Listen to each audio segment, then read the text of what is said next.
అందరికీ నమస్తే. Chapter 1 India's complex relationships with reforms.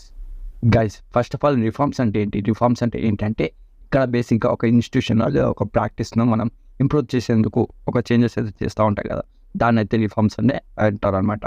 So ఈ యొక్క వీడియో సమ్‌వాట్ ఇంట్రికేట్‌గా ఉంటుంది కాబట్టి పాయింట్స్‌లో అయితే నేను ఎక్స్‌ప్లెయిన్ చేసడానికి ట్రై చేశాను. సో గైస్ ఆ ఫస్ట్ పాయింట్ చూసుకుంటే మనము కలోనియల్ లెగసీ అనమాట. తెలుగులో మనము వారసత్వం అని అంటే అంటామనమాట.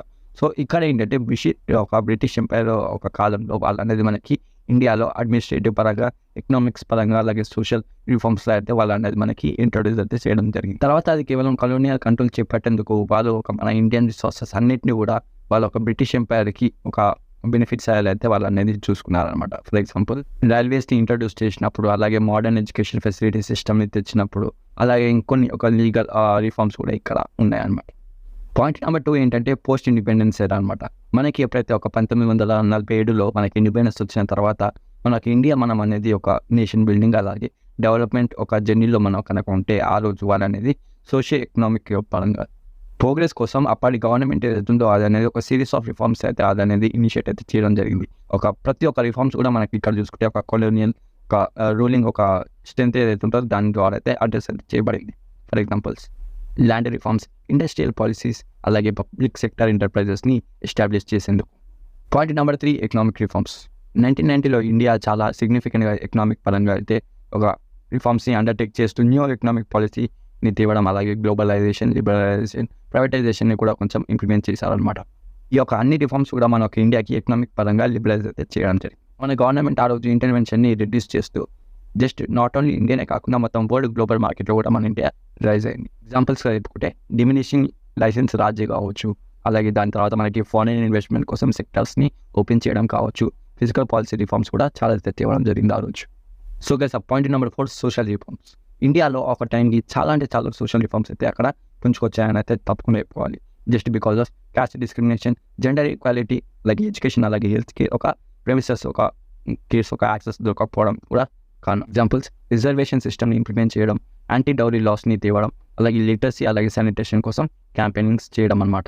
So guys point number 5 political reforms అనమాట. మన ఇండియన్ గవర్నమెంట్ ఆ రోజు చాలా అంటే చాలా అండర్ గ్రౌండ్లో పోయి వాళ్ళనేది ఒక పొలిటికల్ రిఫార్మ్స్ పరంగా ఎన్హాన్స్ అయితే చేయడం జరిగింది. కేవలం డెమోక్రటిక్ గవర్నమెంట్, అలాగే అకౌంటబిలిటీ కోసం మాత్రమే. దీని గురించి కూడా చాలా ఎగ్జాంపుల్స్ ఉన్నాయి. Anti corruption measures, electoral reforms, decentralisation of power through initiatives like Panchayat Raj institutions లాంటివి కూడా ఎగ్జాంపుల్స్గా చూసుకోవచ్చు. Number 6 regional disparities. మన ఇండియాలో ఒక రిఫార్మ్స్ ఒక అడాప్షన్, అలాగే ఇంప్లిమెంటేషన్ తర్వాత చాలా చోట్ల ఒక రీజనల్ డిస్పారిటీస్ అయితే అవ్వడం జరిగాయి. అవన్నిటి గురించి కూడా తెలుసుకోవడం మనకి చాలా అంటే చాలా ఇంపార్టెంట్. ఎందుకంటే కొన్ని స్టేట్స్ ఉన్నాయి ఈ యొక్క రిఫార్మ్స్ని వాళ్ళనేది అనుసరించి వాళ్ళనేది చాలా అయితే చాలా గ్రోత్ అయితే వాళ్ళు ఒక నెక్స్ట్ లెవెల్లో గ్రోత్ అయితే వాళ్ళు అయ్యారు. కానీ కొన్ని స్టేట్స్ ఉన్నాయి అవి అసలు వీటిని దీని జోలు కూడా వాళ్ళు just regional disparities, caste equations వల్ల ఈ యొక్క రిఫార్మ్స్ని వద్దు అనుకున్నారు కాబట్టి ఒక స్టేట్స్ ఇంకా ఇక్కడ ఉన్నాయి అక్కడ ఉన్నాయి అన్నమాట. For example north south divide చేసుకోవచ్చు. దీనికి కారణాలు కూడా చాలా ఉన్నాయి. ఫర్ ఎగ్జాంపుల్ చెప్పుకుంటే ఒక ఇన్ఫ్రాస్ట్రక్చర్ చక్కగా లేకపోవడం, గవర్నమెంట్ ఇష్యూస్, అలాగే సోషియో కల్చర్ ఫ్యాక్టర్స్ కూడా తప్పకుండా చేసుకోవచ్చు. So guys point number 7 challenges, అలాగే criticisms.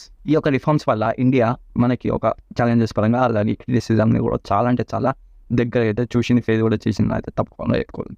Including bureaucratic red tape, corruption, inequality, అలాగే resistance to change from vested interest అనమాట. అంటే గైస్ దీనివల్ల ఒక అవసరం లేని డెవలప్మెంట్, అలాగే సోషల్ టెన్షన్స్ కూడా చాలా అంటే చాలా అయ్యేటివి.